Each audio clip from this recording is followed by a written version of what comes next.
হাতী মানুহৰ সংঘাতে তীব্ৰ ৰূপ ধাৰণ কৰিছে গোৱালপাৰা জিলাত। যোৱা নিশা ৰংজুলিৰ পণ্ডিতপাৰা গাঁৱত এগৰাকী লোকে প্ৰাণ হেৰুৱালে বনৰীয়া হাতীৰ আক্ৰমণত। হাতীৰ আক্ৰমণত নিহত হোৱা লোকজন পণ্ডিতপাৰা গাঁৱৰ সুভাষ চন্দ্ৰ ৰাভা বুলি জানিব পৰা গৈছে। নিশা গৰমৰ বাবে ৰাস্তাত ওলাই গৈছিল সুভাষ চন্দ্ৰ ৰাভা। সেই মুহূৰ্ততে হঠাৎ মুখামুখি হয় এটা অকলশৰীয়া হাতীৰ।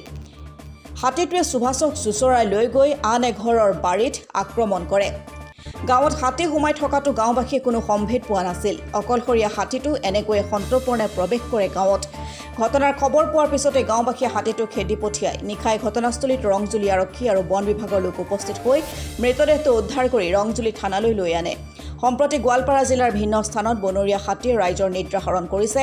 এফালে বানপানী, আনফালে বনৰীয়া হাতীৰ উপদ্ৰৱ। বন বিভাগে স্থায়ী সমাধানৰ ব্যৱস্থা নকৰিলে ইয়াতকৈ ভয়াৱহ ঘটনা সংঘটিত হোৱাৰ সম্ভাৱনা ঘনীভূত হৈ পৰিছে।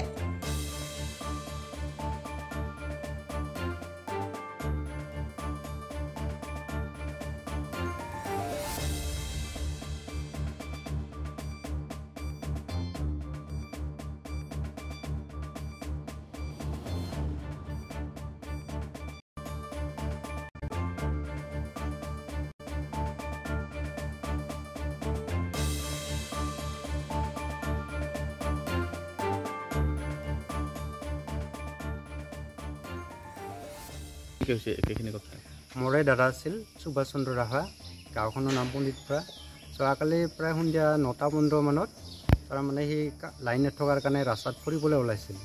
সেই সময়তে হয়তো বনৰীয়া হাতী এটা সেই ৰাস্তাত মুখামুখি হৈ পেলাই তেওঁক এটেক কৰে আৰু তেওঁক চুচৰাই নি অলপ ছাইডত বা মাৰি পেলাই আৰু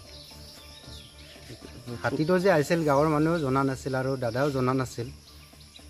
বৰ দুখৰ বিষয়। আৰু হাতী বৰ উৎপাত হৈছে, সেইটোৰ কাৰণে জংঘল বা জংঘলত নাথাকে, গাঁৱৰ বেছি আহে। ফৰেষ্টাৰবিলাকে ইমান মনোযোগ নিদিয়ে। সেইটোৰ কাৰণে আমাৰ ঈদৰ গতি হ'ব লগা হ'ল।